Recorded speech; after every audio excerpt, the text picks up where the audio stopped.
Restaurant na paboritong kainan ni Comedy King Dolphy? Marami kaming mga regular na customer na mga politician, artista, memorable, si Sir Dolphy. Cafe Adriatico na nabanggit sa hit song na Banyo Queen ni Andrew E.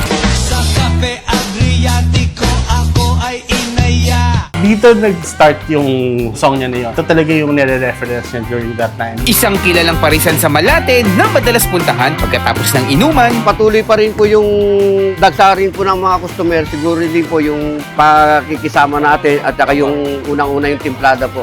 Pag naghanap ka nga ng masarap na ensimada dito sa Ermita, hindi pwedeng mawala sa listahan ang Hizon. Isa sa pinakamatagal at pinakasikat na bakery sa Pilipinas na nagsimula pa noong 1940s. At alam nyo ba na ang isa sa mga pinakasikat nilang suki dati dito ay mismong ang Comedy King na si Dolphy? Ano pong madalas in-order ni Comedy Ay, yung may order niya po lagi yung oxtang at chocolate. At chocolate? Yun ang pinaka-favorite niya po. Ano natin? Oxtang.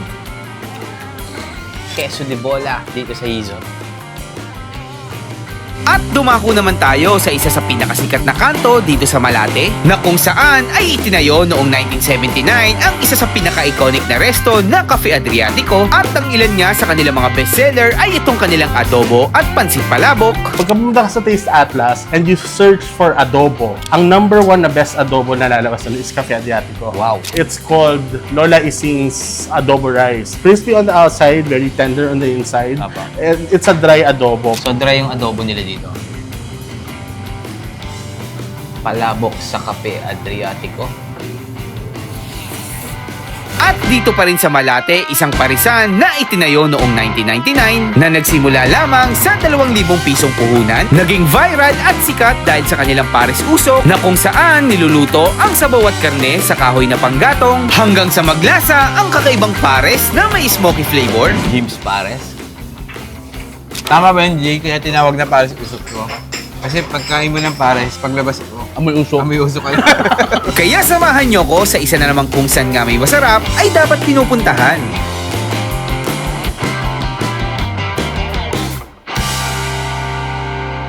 So yung mga ka-food trip, nandito nga tayo ngayon sa Ermita, Manila. At ang food trip nga natin guys, isang legendary na bakery. Pasok tayo doon guys, tingnan natin kung ano yung itsura ng loob. And then tingnan din natin kung ano yung mga bestseller nila dito.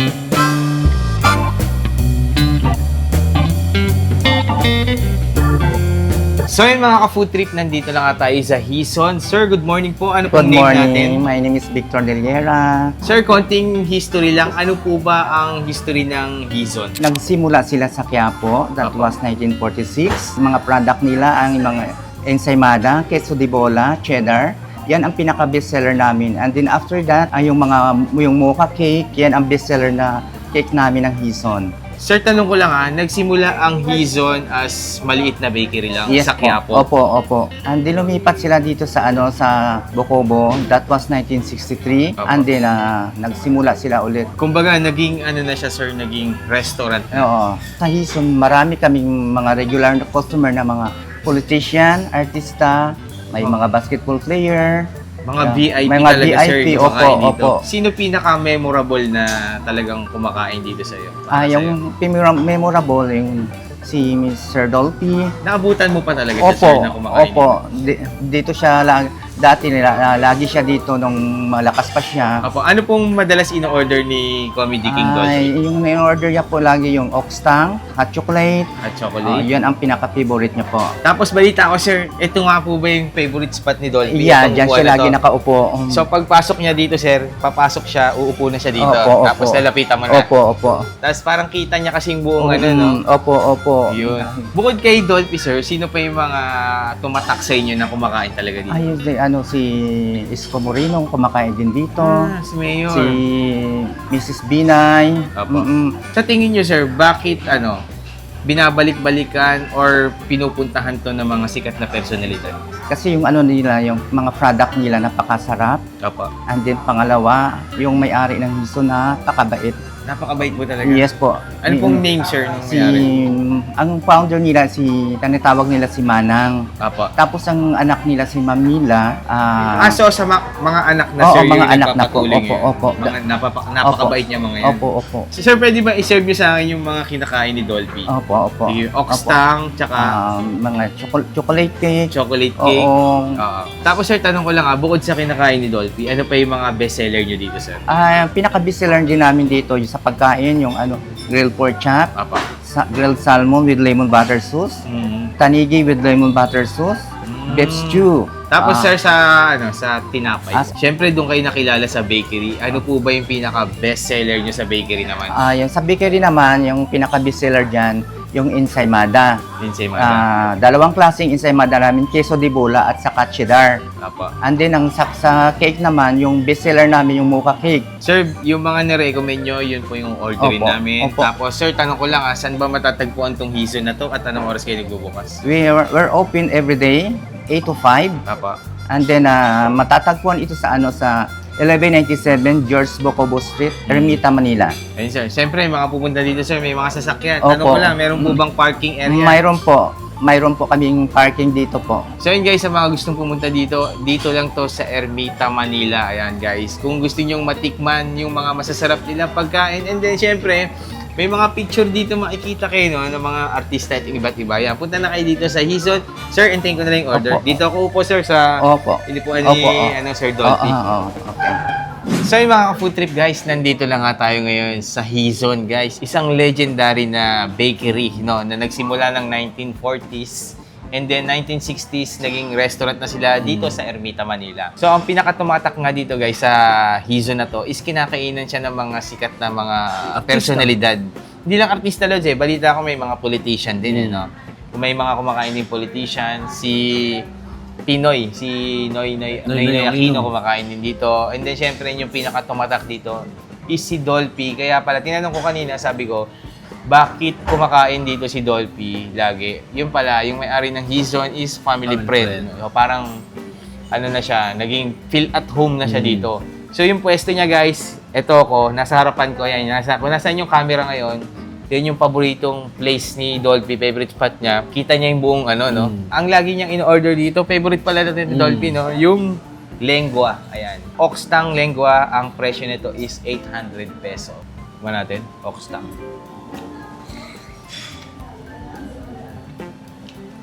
Sarap niya. Ito yung isa daw sa pinaka talagang binibili sa kanila. Ayan, pianono.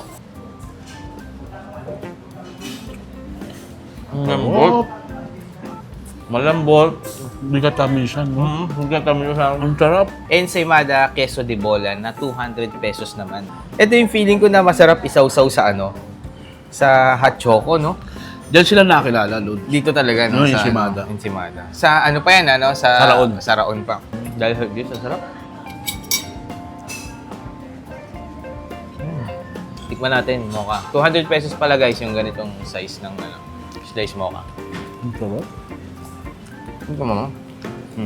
Nagmimilk yung ano. Ang sarap ng slice mocha nila guys. Saka hindi siya, hindi ganun katamis. So guys, sa mga naghahanap ng fine dining, nostalgic na kainan guys, ayan, try nyo na dito sa Hizon. Hindi lang masarap na pagkain ang matitikman nyo, yung parang experience ba, no? Punta na kayo. Kayo na mga food trip, thank you.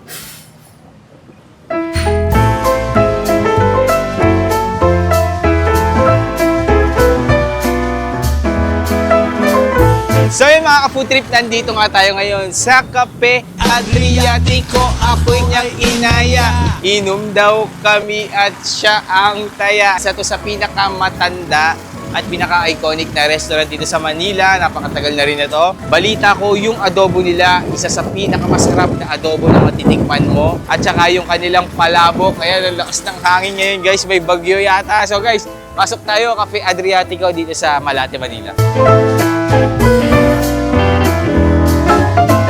So yun mga ka-food trip, nandito na tayo sa Cafe Adriatico dito sa Malate at kasama natin. Sir, ano pong name natin, sir? Jay Avelino, I'm the marketing manager of the LGC Group and Cafe Adriatico. Ayun, sir. So marami din po palang group of companies Yes. bukod sa cafe. Ano puro mga food, sir? Yes, 7 brands kami. Apo. Ang original namin is Cafe Adriatico. We also have Abe, Felice's Kitchen, Lorenzo's Way.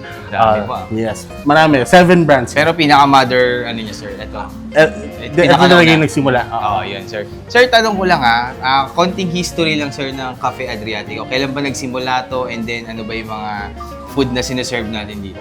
We started 1979. So for this year, we are celebrating our 47th year. Ang original idea dito is if you notice the Parang the mga tables, makaluma, the chairs, no? oo. Ano yan, mga talagang kinuha nila from some antique shop na malapit dito. Yes, po. Tapos binuo nila itong cafe ng unti-unti. So, kung ano yung nakikita natin, sir, nung nagsimula sila 1970s, 1979, ito pa rin same yun. pa rin yung lamesa. Same pa rin.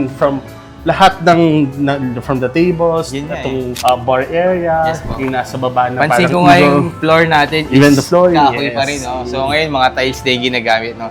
Sa pagdating sa pagkain, sir, anong mga food ang ano natin dito? Bestseller? Recently kasi, we were named one of the 100 most iconic restaurants in the world Wow, kasama. by Taste Atlas. Pagka pumunta ka sa Taste Atlas and you search for adobo, ang number 1 na best adobo na lalabas doon is Cafe Adriatico. Wow. Number 1 na palabok is also Cafe Adriatico. Tapos, sir, familiar din kayo, sir, sa song ni Andrew Ino. Nabanggit Yes. niya to. Totoo po ba? Kumakain siya talaga dito? Dito nag-start yung song niya na yun. Yes po. Oh, ito talaga yung nire-reference niya during that time. Mm. Because, yun nga, we started 1979. During the heydays of Malate, itong circle ng Remedios, talagang puno yan ng LGC Ako, restaurants. sir, malapit lang ako dito. Naabutan ko to nung parang early 2000. Sobrang gimikan talaga to. Yes, oo. Pati kalsada punong-puno. Pero ngayon, nabago na po. Nabago na talaga, naging parang Koreatown na siya. But, Yun nga, still, nandito pa rin kami. Kami pa rin yung OG na nandito sa area na to. Oo nga, no? In terms of our clients, yung mga clients namin from the past, they still come here to experience Cafe Adriatico. Yun guys, sir, last na lang, tanong ko lang, saan ba matatagpuan to at anong oras kayo nag-operate po dito, sir? Para sa mga viewers natin. Cafe Adriatico is in Malate, sa Remedios Circle. We also have another branch in Mall of Asia. Okay, dalawa na. For Cafe Adriatico, we operate very early at around 7, 8 a.m. and we close at 12 midnight. Sir, thank you po. Thank Salamat you. po at Thank you titikman so na much. namin yung na-recommend nyo. So guys, Cafe Adriatico, tikman natin yung mga pagkain nila.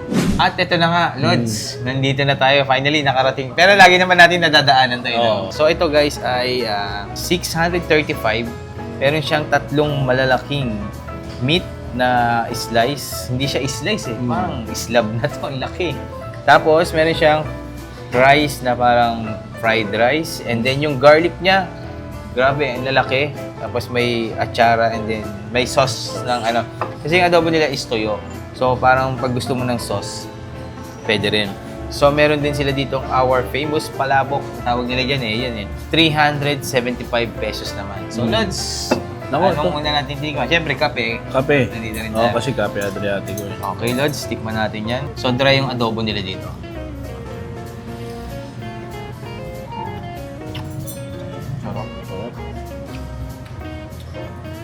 Ang juicy ng loob. Tapos yung diba?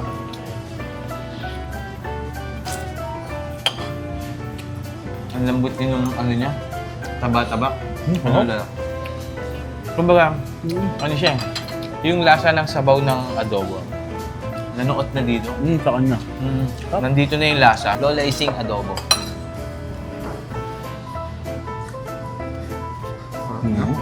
Palabok sa Cafe Adriatico. So yun guys, kung gusto niyo ma-experience yung isa sa pinakamasarap na adobo, ako mismo sa sarili ko, na natikman ko. Lalo. Promise, quality talaga. Ayan, try nyo na dito sa Cafe Adriatico. Palabok din, ang sarap. And then yung ambience din kasi yung ano dito eh. Ganda, sobrang ganda. Yung pinaka binabayaran din talaga dito eh. Ayun guys, punta na kayo, Cafe Adriatico. Ayan. So yun lang mga ka-food trip. Thank you.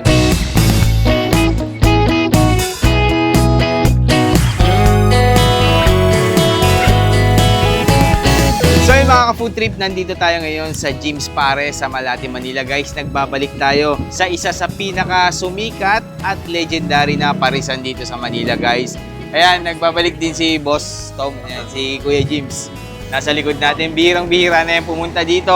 So guys, yung Jim's Pares is 25 years na at tanungin natin kung ano nga ba yung mga pinagbago sa presyo and sa serving. Ayan guys, interview natin si Boss Jim or si Boss Tom. Tara. Hello po, Boss Jim. Magandang gabi po. Magandang gabi rin po sa inyo sa pagbisita sa Jim's Pares po. Kamusta naman po ngayon ang Jim's Pares? Okay naman po, patuloy pa rin po yung dagsa rin po ng mga customer. Siguro din po yung pakikisama natin at saka yung unang-una yung timplada po. Tapos Boss Jim, ano bang mga, tanong ko lang, baka pwede matanong, ano na bang mga naipundar natin sa pagpapares? Para ma-inspire naman yung mga nagsisimula pa lang mag-negosyo. Yun po ang mahirap sagutin eh. Ang Jim's Pares, walang bahay, walang sasakyan. Yun nga, yun yung sinasabi nila eh. opo, No? Puro tulong. nakapokus po kasi ako sa pagtulong eh. Siguro po kung ako yung naging sakim sa pera, kag ganito po ako, mayaman na po ako. Kasi sa katulad niyan, bago po ako mag-birthday, mahigit 1,300 na sakong bigas pinamigay ko. Dami. Oh, pero kung tutusin yung sosolohin ko lang yung pera ko, wala akong paki. Madami Mayaman na po ako. Totoo. Sa totoo lang po. Opo. Kumbaga, puro tulong lang si Boss Opo, Jim. yun doon po ako nakapokus kasi galing tuntay dahil sa wala eh. Kaya Boss Jim, magkano yung pinaka-pares natin ngayon? Magkano? 110 po ang Sige isang nga, patingin pares po ako. natin. Ganito po. Yan. Ay, yun ba yan? Natataranta tuloy tayo. Ayan, Ito po, mga- 110 po yan. Tapos, only sabaw na po yan. Opo, Tapos, pag may kanin po, magkano? 15 po yung kanin. Tapos, meron din kayo dito with bone marrow, Opo, no? bulmaro po. Sige, Boss Jim, order kami ng pares, 4. Tapos, Boss Jim, tanong ko lang, saan kayo matatagpuan? Anong oras kayo nagbubukas? 24 hours po to. Yung Maria Rosa po, Malati, dito po yan. At saka dito, JDS, Italy po, ng Dapitan UST, meron din po tayo doon. Ayun. Dahil po doon sa JDS, Italy po, meron doon sisig, lechong kawali, kompleto po doon. Kasi dito po, talagang beef po dito dahil sa mga kapatid na Muslim. Okay, Boss Jim, salamat po sa inyo. Salamat sa time. Thank you po, Boss Jim. Sige po. So yung mga ka-food trip at eto na nga, titikman na natin, nagbabalik tayo. Jim's Pares since 1999. Sakto, buti nandiyan din si, Tatay Tom. si Boss Tom or Boss Jim, si may-ari ng Jim's Pares. Siya yung founder nitong Jim's Pares. No? 1999, nagsimula sa cart. So, tikman natin. Ang ginagawa ko kasi dito, Jay, tikman muna natin sa sabaw, Ito kasi, ano to, pares usok. Usok. Niluluto siya sa kahoy, kaya meron siyang parang smoky flavor yung ano niya, no? Yung lasa ng ano. Ang ginagawa ko dito, Jay, favorite ko, yung hot sauce nila, ayan. Hot sauce, lalagyan mo yan. Pang. Pag tinikman mo yan, inihalo mo yan dito sa kanin. Ayan, no?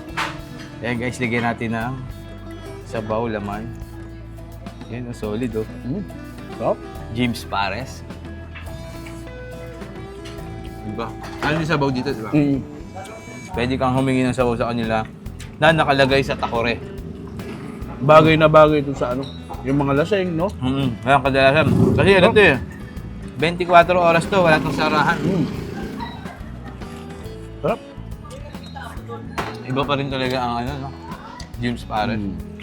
Kung ang trip nyo sa Pares is yung Sabaw lang. parang hihigupin nyo para matanggal ng hangover or parang may tama ka ng alak, no? May lasing ka.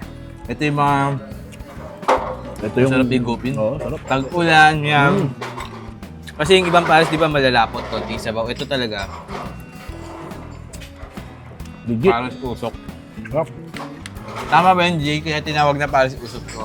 Kasi pagkain mo ng Pares, paglabas mo, Amoy usok. may usok kayo.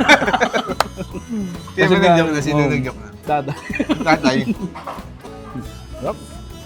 Pero ang sarap siya pag mahalo sa sa kanin, yung sabaw. Ayun. So yung iba dyan nakakain na dito, alam na nila to. Siyempre mga bago pa lang nakapanood nito guys. Yan. Dito lang to sa Malate. Pwede nyo siyang ipinin. Jim's Pares. Yan, mayroon tayong street parking. Merong car wash. Oh, yeah. Malaking car wash nila dito. Pwede kayo magpa-car wash habang kumakain. Malapit din sa Robinson, Ermita. Walking distance lang. Yan. Punta na kayo dito, Jim's Pares. Sarap. Pero si Tatay James, bihira lang pumunta dito. No? Ibira. Pero dati nung Lagi pumunta siya. kasi to 2020. Yung pumutok siya. Tapos 2022 nung na-vlog na ni Tigim TV. Tikim TV talaga. Nung yun na yung era ng social media. Ikaw, Lord, sensation. na-vlog mo na rin to. Oo. Ako unang nag-vlog sa kanya nung di ko siya makalimutan, birthday niya June, Oo. 2020. Paano mo siya na-vlog? Ah. Ano siya? Bike? Dito, ito yung mismong... Naglalakad-lakad ka lang, gano'n. Hindi, actually, nakakainan ko to before, doon sa may Ross Boulevard. Hinahanap ko siya doon sa Ross Boulevard. Doon sa may 7-Eleven. Nawala siya. Yung paborito ng kapatid ko to, Lods. Isa sa mga paborito ng kapatid ko to. Ayan guys, sa mga gigimik sa Malate, napunta kayo dito, Jim's Pares. Masarap pa rin ang Jim's Pares. So yun lang guys, mga ka-food trip, thank you. Kain tayo.